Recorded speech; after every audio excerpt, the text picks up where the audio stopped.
For the last Under the Radar of this year, I'm going to focus on something that is not at all under the radar, and which I've been talking about in my last two videos, the Great Moral Panic of 2017, which I'm sure will not end with a change of the calendar.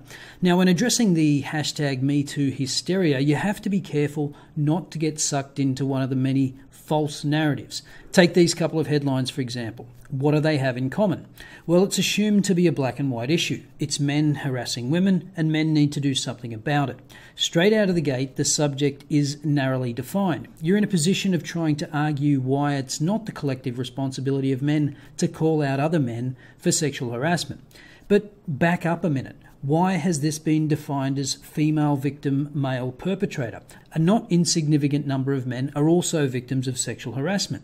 Yes, the majority are women, but as I pointed out in a previous video, the fastest growing category of sexual harassment in Australia, according to the latest figures, is women harassing men. Now, is that because there's a growing number of female sexual predators, or is it because there's a greater awareness and therefore more reporting of sexual harassment? We can't say, but what we can say is that this is not as simple as women victims, men perpetrators. But this asymmetry between the reality of such issues and the popular narrative abounds everywhere. In Australia, we don't really talk about domestic violence anymore. We talk about violence against women. And subsequently, every conversation is framed as male perpetrator and female victim. Even though the latest statistics show men are 1/3 of victims of intimate partner violence, and that has been rising over the past decade, according to the same source, while it's been stable for women. But the narrative rolls on, helped along with the bipartisan support of both sides of politics. And so it is with the Great Moral Panic of 2017. Right from the start, we're not even having an honest conversation about the extent and nature of sexual harassment. It's already been predefined. Female victim, male perpetrator. And then, of course, there's the constant drumbeat of believe all women without a shred of evidence. And even worse, that allegations of sexual assault, rape and harassment can all be lumped together. And if you have the temerity to point out, as Matt Damon did, that there are distinctions to be made, well then, you should just shut up because you couldn't possibly understand the sexism faced by women. And not only that, more than 28,000 hysterical idiots want to remove Damon from a movie in which he only has a cameo. I wonder what percentage of them even listened to what he actually said. I think we're in this watershed moment, and I think it's great, and I think it's wonderful that women who are feeling empowered to tell their stories, and it's totally necessary. I mean, I think I do believe that there's a spectrum of behavior, right? And we're going to have to figure out like what, there's a difference between, patting someone on the butt and rape or child molestation, right? Both of those behaviors need to be confronted and eradicated without question, but they shouldn't be conflated.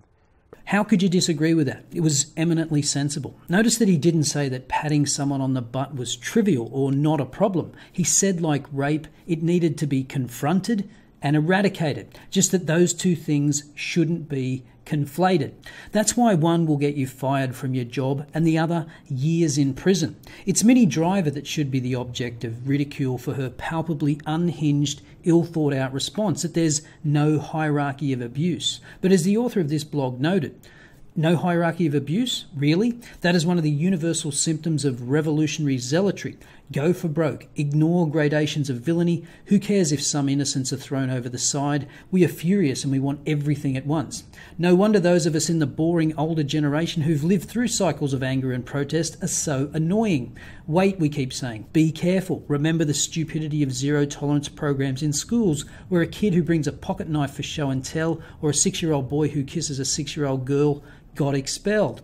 And this blog also brings up another overlooked angle. In the era of outrage, we tend to hear only the loudest, most frenzied voices. But what about those that we didn't hear, like the voices of women who thoroughly enjoyed their years of sexual freedom and experimentation, who slept with professors and bosses and co-workers for pleasure and excitement, and whose careers were not ruined thereby. The voices of women who had some awful encounters, or boring ones, or regrettably stupid ones, but would never blame, let alone sue their partners on the grounds that they were at least 50% of the people in the bed. The voices of women who enjoy being groupies, who seek celebrities and other powerful men for trophy sex and bragging rights, just as men have done with glamorous women. The voices of shy men and boys who felt pressured or even coerced by women, whether the women were their employers or dates. The voices of men who would not dream of having sex with a woman who's blotto drunk, unconscious or unwilling. The negativity bias dominates. We hear and remember so much about the bad guys that the good ones become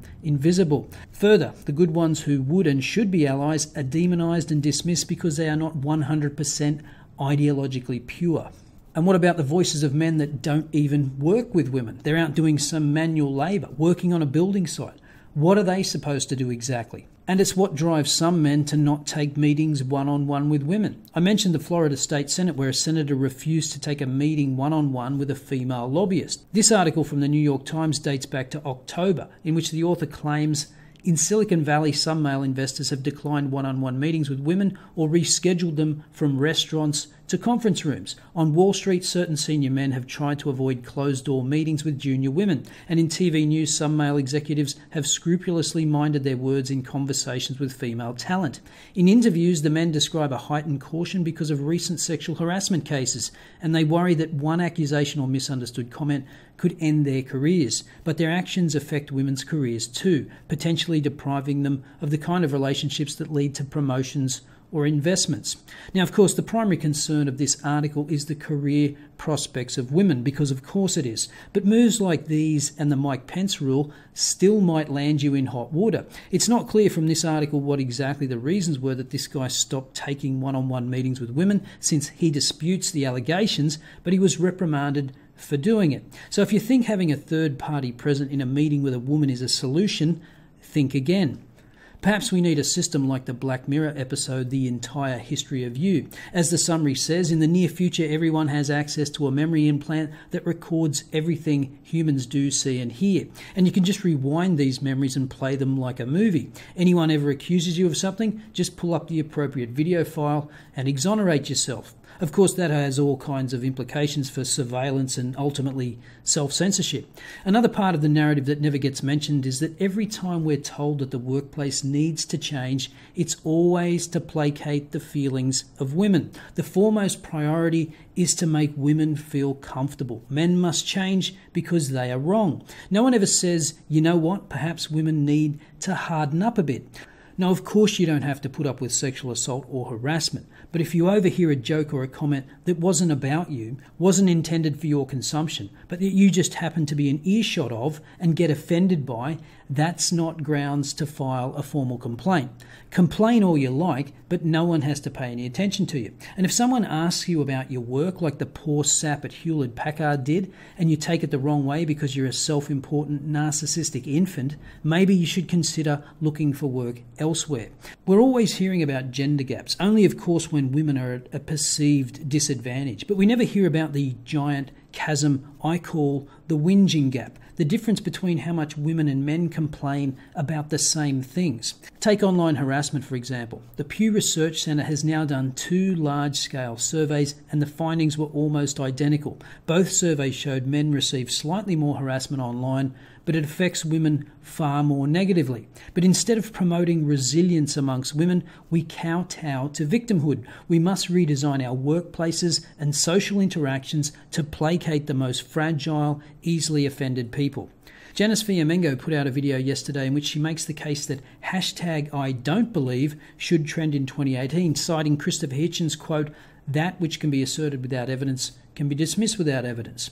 I'd like to add that in 2018, men should reject this collectivist call that we're all guilty by association, and that we need to listen more to women and be their allies, because we already pay too much attention to the constant drone of whining and victimhood claims of women. I'll see you next time.